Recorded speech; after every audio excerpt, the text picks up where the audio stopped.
All right, so shalom, shalom. First and foremost, I want to give all praise, honor, and glory unto Yahweh, Ba'ashem, Yahushai, Ba'ashem, Rachak, Wadash. Double honors to the elder apostles, the elder bishops of Great Millstone, who rule very well, very beautifully. Double salutations to the I came out here pushing this gospel and truth and in sincerity to the best of their ability, given to them by Yahweh, Ba'ashem, Yahushai. Peace, blessings, and salutations be unto the elect scattered abroad. May the election of Yahweh, Ba'ashem, Yahushai, Lord willing, fall upon your houses. It's the brother Quana Roth coming back at you, Lord will, with the edifying lesson. Through the spirit and power of Yahweh Ba'ashem Shai, Lord will, it is edifying, Lord will. It is straight to the point. But I'm just going to hit it.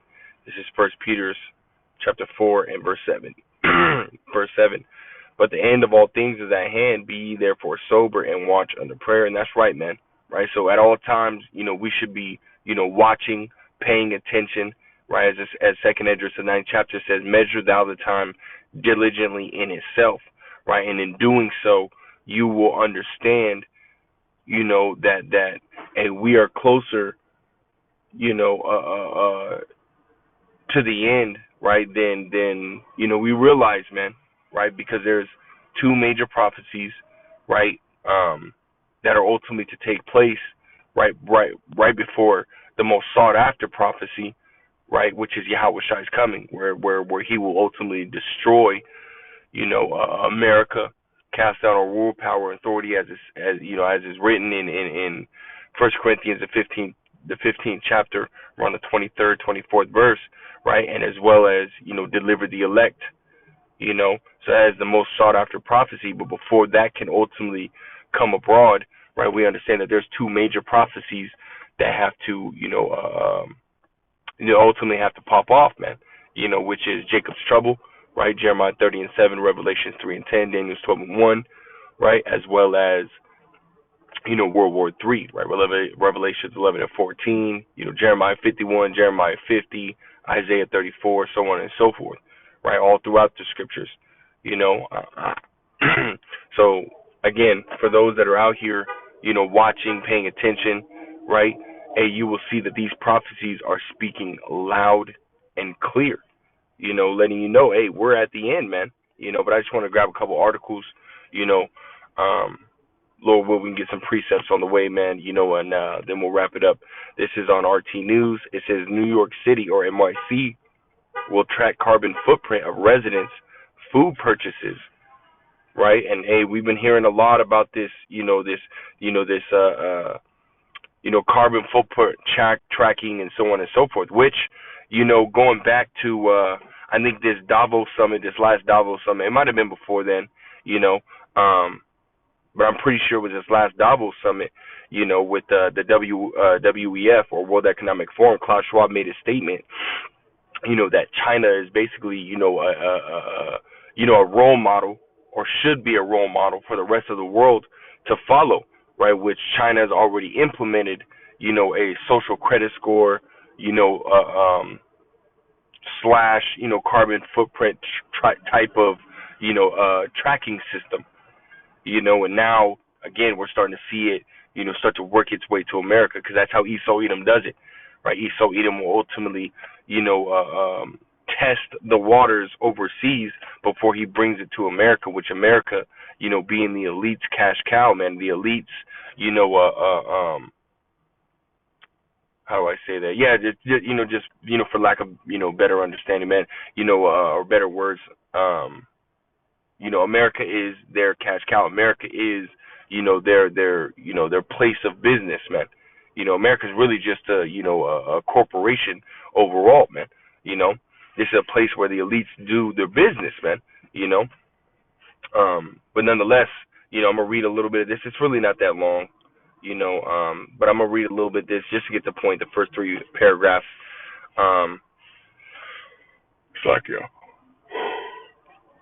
It says New York City will track the carbon footprint of residents' food consumption as part of a sweeping initiative to decrease the city's carbon emissions from food by a third this year.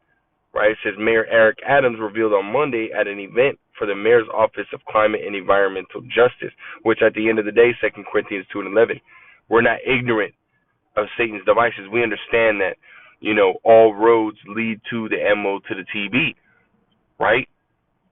which again is the charagma, right, as stated in Revelation the 13th chapter. When you go into that word mark, the Greek word for that, the word mark is charagma, right, which goes into an imprinted, something imprinted or something stamped, inside you, right, something inserted inside you, right, which again goes into this RFID micro C hip, right, which is the MO to the TB, right. They also have a brain, micro C hip, form of it, man, right. They have the little rice grain that goes in your hand, and they have the disc version of it, which goes in your head, right. So we understand that, this is their whole agenda, right. Esau Edom has an agenda, and he puts it out there,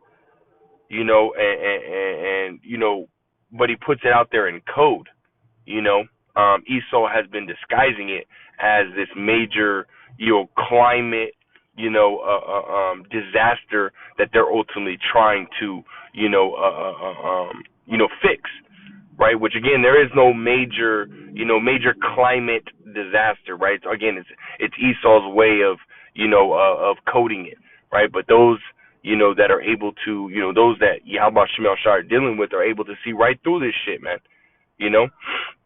It says about a fifth of New York's greenhouse gas emissions come from household food consumption, Adams told reporters, blaming much of that total on meat and dairy.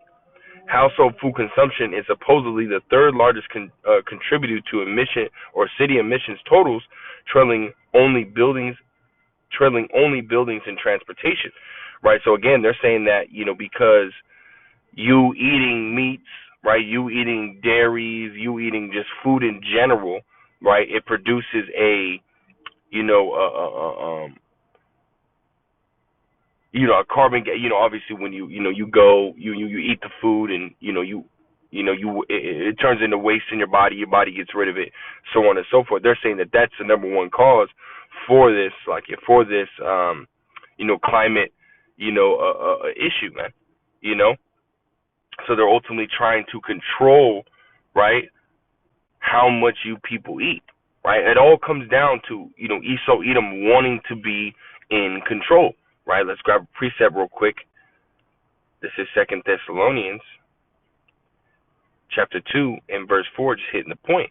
It says, who opposeth and exalteth himself above all that is called God, or that is worship, or that is worship, so that he as God sitteth in the temple of God, showing himself that he is God. So again, Esau wants to put himself in a position to where he is able to monitor, right, and be able to deny or accept,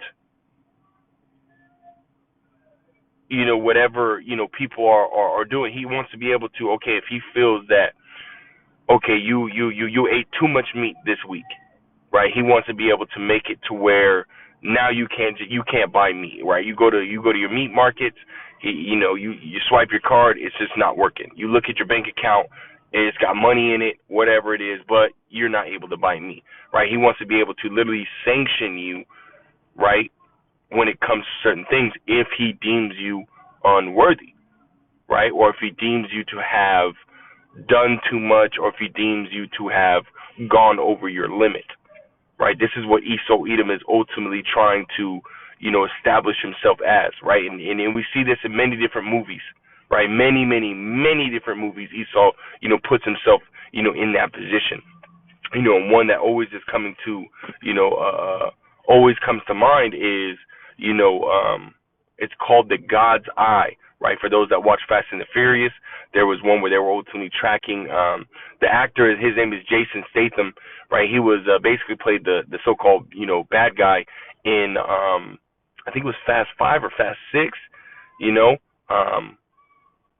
For those that know who Vin Diesel is, he's the main actor, but yeah, they had a thing in there, right, where they're able to, it's called the God's Eye, right? They had to unlock the God's Eye and be able to use the God's Eye, and the God's Eye allowed them to basically tap in to every single microphone, every single camera, every single, anything that has a camera, right, from your TV to your phone, right, to your street cameras, right, everything. They were able to tap into that, right, and find and track whoever they wanted to, right? And again, that's Esau Edom, right? That's his whole agenda. He wants to put himself in that position of being able to control, to track everyone in the world, you know? And again, this is this agenda, right, which, brothers, know it as Agenda 23, or it's like Agenda 2030 or Agenda 21, you know?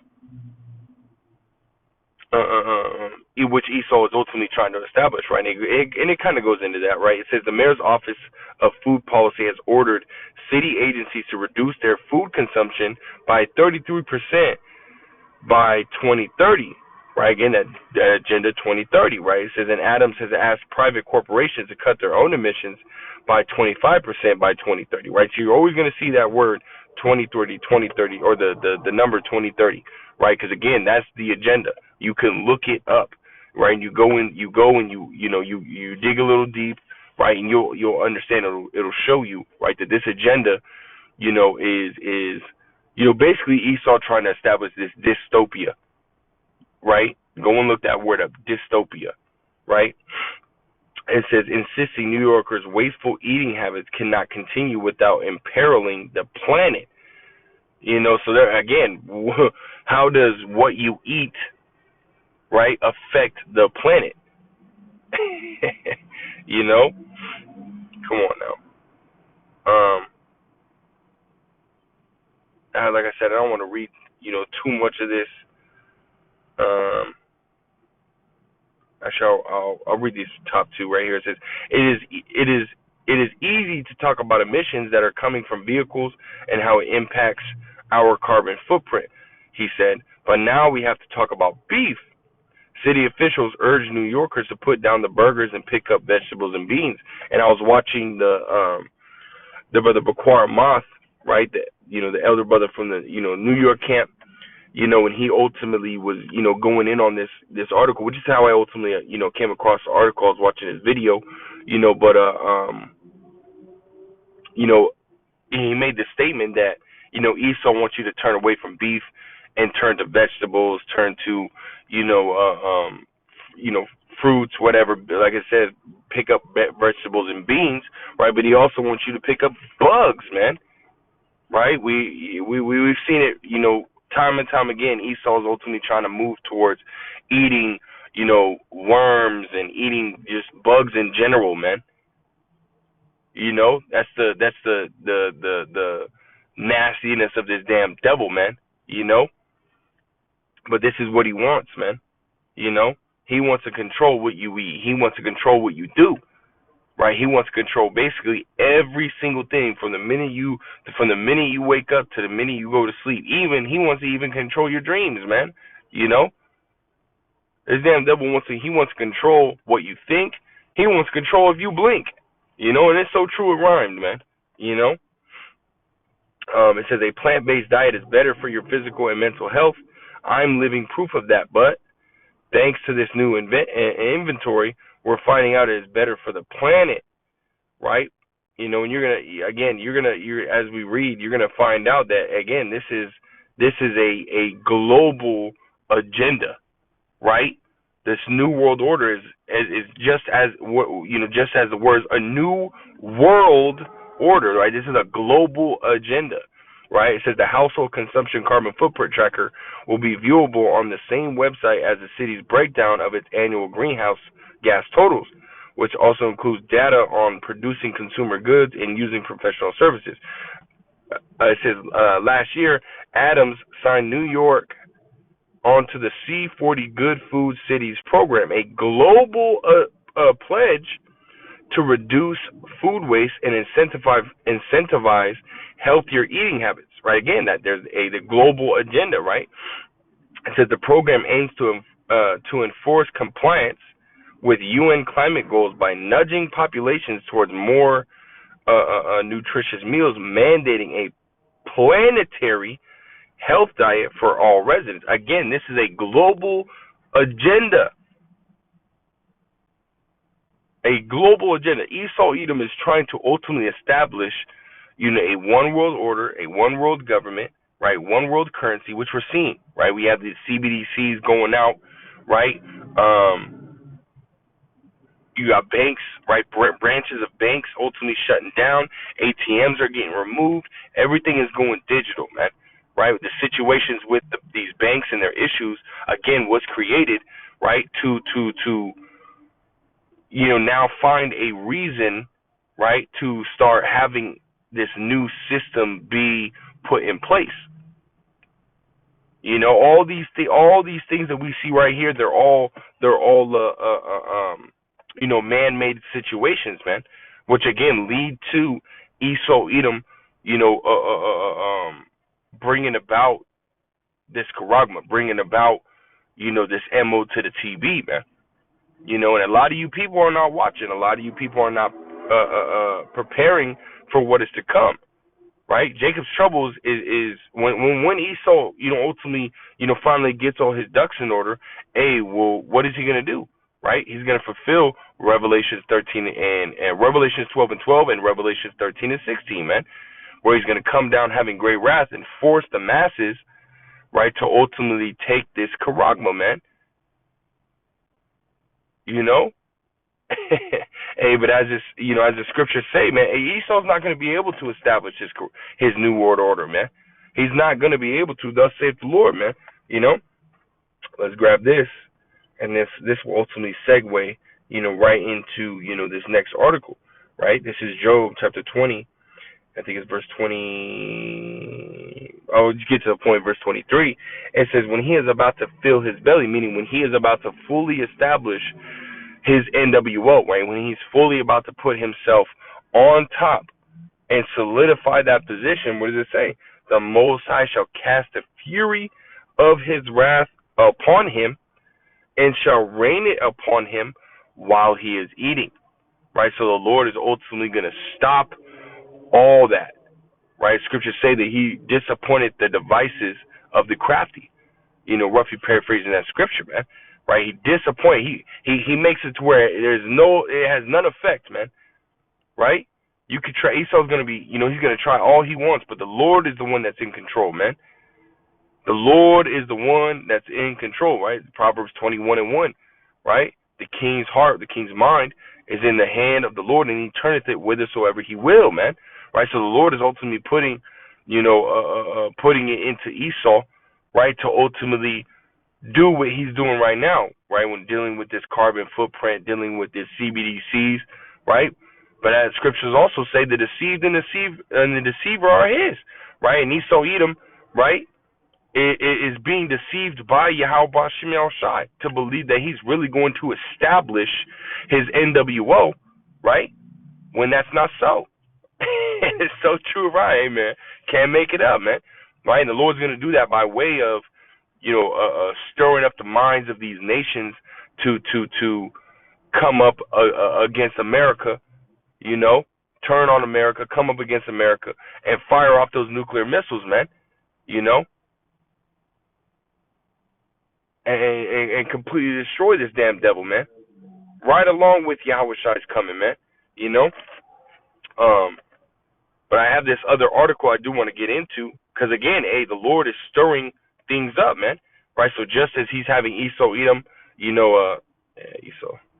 just as he's having Esau Edom, ultimately, get his ducks in order, right? The Lord is also, is getting everything set up for this place to be destroyed, man. It says right here, Iran prepared to destroy Tel Aviv president, man.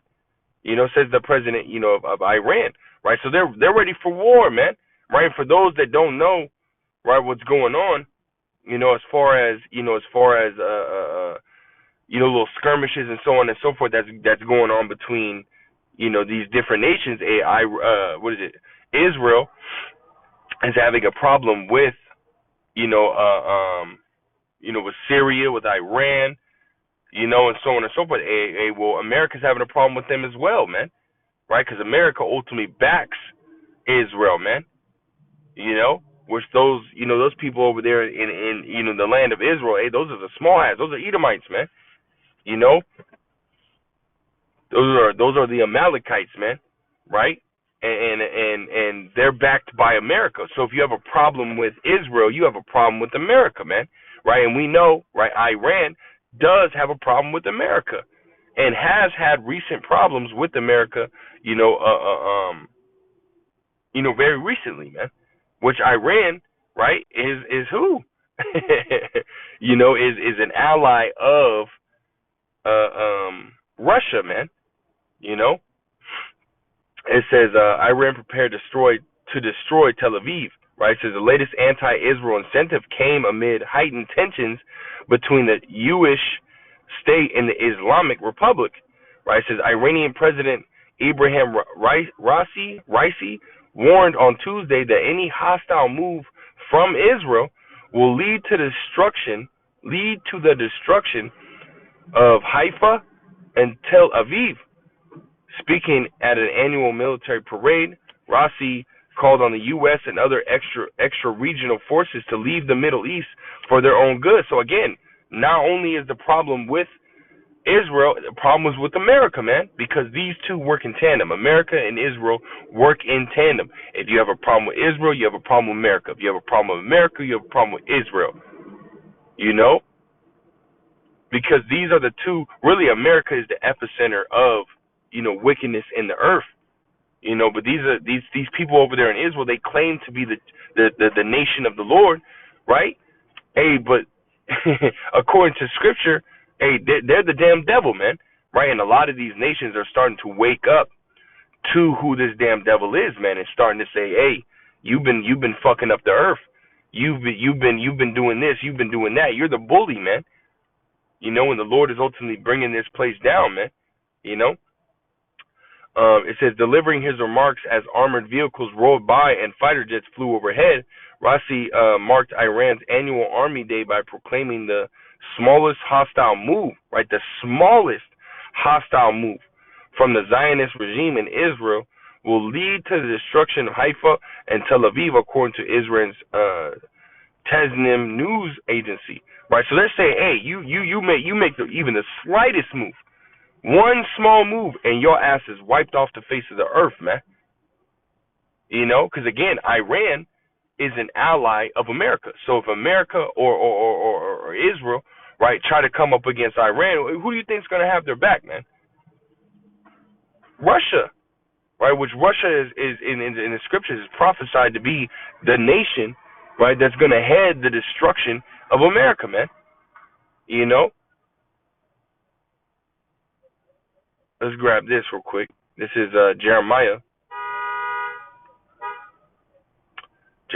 50, 50 and verse 9. It says, for lo, I will raise and cause to come up against Babylon an assembly of great nations, right, from the north country, which again, that north country is going into America, right, but it says an assembly of great nations, man, which means what?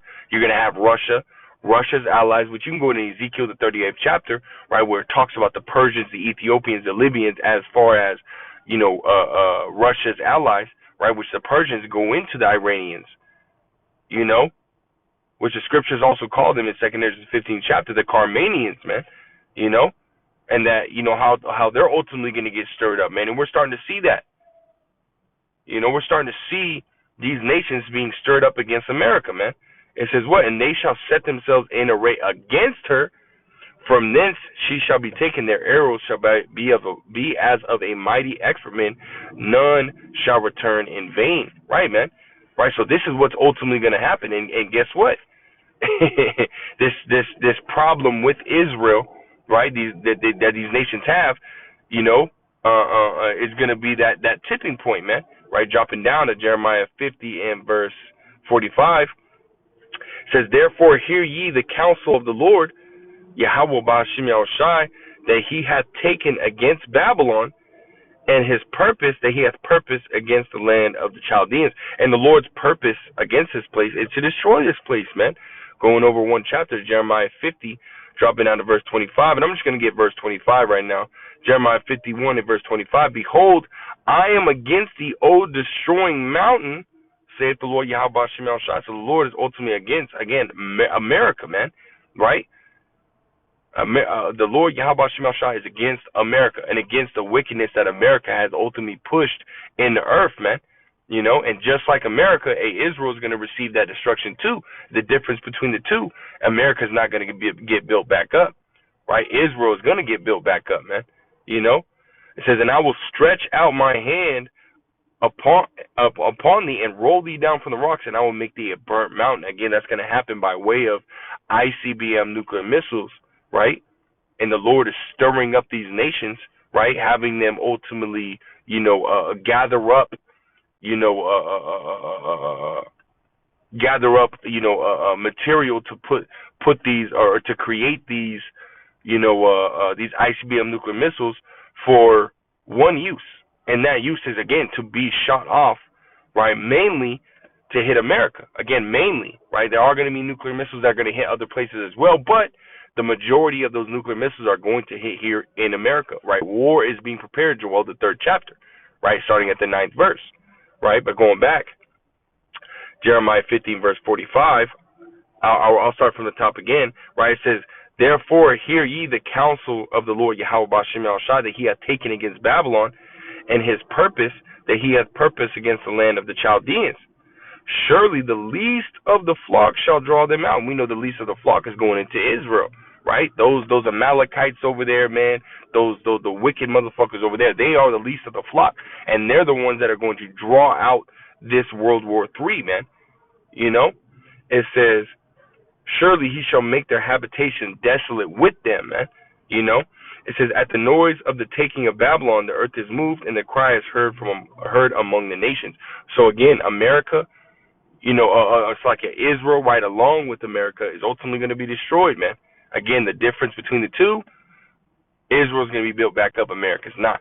But nonetheless, both these nations, both these places are going to feel that fire, man. Israel is what's going to ultimately start it, right? And it's just going to fucking steamroll downhill, man. Which again is going to spiral into World War III, right? And before we get to World War III, we understand that Jacob's trouble, right? Jeremiah 30:7 has to ultimately pop off first, man. But we believe, man, not soon after, right? World War III is going to pop off, man, which means we're that much closer to Yahweh Shai's coming, man. We are at the end. We read it in 1 Peter 4:7, right? That we are at the end, right? For those that are able to see, those that are able to understand, we're this place is coming crashing down real soon, man. Real soon, and we can't wait, man. And this is why we have to constantly stay, watching, constantly stay, in the spirit as much as possible, man. Because we don't want to be caught off guard, right? Because those that get caught off guard, well, guess what, man? You're going to be asked out, right? Because the elect are going to be watching, paying attention, so that way they can ultimately be prepared for the time to come, man. So we have to constantly watch, right? Because, matter of fact, I'll grab this real quick. This is Habakkuk chapter 2 and verse 3. I'll just get to the point. It says, for the vision, right? Would you go into that word in the Greek? The definition for that word vision in the Greek is going into prophecy, right? It says, for the vision is yet for an appointed time, but at the end it shall speak, and it's speaking right now, man. Right? We just read an article talking about Esau trying to establish this carbon footprint tracker, right? We just read another article about how World War III, right, that the skirmish between Israel and America and Iran is starting to, really build, that the tension between the nations as a whole is starting to build up more and more, right? These prophecies are speaking, right? And it says, and not lie, right? It says, though it tarry, wait for it, because it will surely come and will not tarry. And again, we're at the time where everything's starting to speed up, man. Speed up. Right? So you're going to start seeing more and more, of Esau saying, you know what, we're going to start implementing, the carbon tracker. We're going to start implementing, and making these businesses start to, work with them, start to, turn digital, right? Start tracking certain things, so on and so forth, right? You're going to start seeing a lot of these things start to take place, man. And again, this is why you need to ultimately, stay on your toes. Scriptures say to walk circumspectly, meaning to look around, pay attention. Because if you don't, it will come upon you unawares. And I'll grab this one just to back that up, man, and then we'll get out of here. This is Luke chapter 21, and starting at verse 34, it says, "And take heed to yourselves, lest at any time your heart be overcharged with surfeiting and drunkenness and cares of this life, so that day come upon you unawares." Right, man. So if you're too focused on, the things of the world, right? Always chasing after females, right? Always trying to go to the club, always trying to, smoke, but you're doing all these wicked things, right? Guess what? You're not focused on what you need to be focusing on. That's on Yahweh Shem Shai, His word, and prophecy that's coming to pass right before your face. So what does it say? Verse 35, "For as a snare," which snare is a trap, right, "shall it come on all them that dwell on the face of the whole earth." Because Revelation 3 and 10 says what? That it's a time that's going to try the whole earth. The whole world is going to get tested, man. The only ones that are going to make it out is the elect, because they're the ones that are watching. They're the ones that were gifted that faith. They're the ones that fear the Lord and is doing that which is well-pleasing unto Him in this time. So that way they're fully prepared for the times to come, man. Everybody else is going to be asked out, right? Verse 36, "Watch ye therefore and pray always." This is something we need to be doing every single day, right? Watching, praying. Multiple times a day do we need to be praying, right? For many different things. Balance in the spirit, man, right? More faith, more fear of the Lord, right? Increase in wisdom, knowledge, and understanding, right? Increase in the ability to see these things that are going to come, right? And to better prepare for them. Right? These are things that we should be praying for, man. Not praying for dumb shit like, "Oh, I wish I can get it. I pray that you give me, brand new pair of shoes. I pray you give me this car, Which I'm not saying, those things are, wicked to have, but nonetheless, you shouldn't be focused on those things so hard, man. Your main focus should be on the truth, man. Should be on Yahweh Shem Shai, His word, and prophecy coming to pass, It says, "Watch ye therefore and pray always, that ye may be accounted worthy to escape all these things that shall come to pass and to stand before the Son of Man." And the Lord ultimately gave us instructions on how to, be worthy, man. How to be accounted worthy. And that's to do and follow the law, statutes, commandments that He gave us, right? You Israelites, He gave the law, statutes, commandments to the Israelites. Psalms 147, verse 19 to 20, Amos the 3rd chapter, right? And so on and so forth, all throughout the scriptures, right? From Genesis to Revelation, the Lord is talking to the Israelites, man, and namely the elect of the Israelites, man, right? Beginning with the 144,000 down to the innumerable multitude, man, who are to be delivered after these two major prophecies are to come to pass, and Yahweh Shai comes, man. Because that's who Yahweh Shai is going to come deliver. Matthew the 24th chapter, man. He's coming to deliver the elect, those that are watching and praying and doing that which is well-pleasing unto Him in this time. Everybody else is going to be asked out, So, amen. You got to be on your game, man. Hey, we're almost at the end. Shit is about to pop off, man. So Lord will, it was edifying. Lord will, straight to the point. I want to give all praise, honor, and glory to Yahweh, Ba'ashem Yahushai, Ba'ashem, Rachak Wadash, double honor to the elder apostles, the elder bishops, the great millstone. Till next time, I say shalom.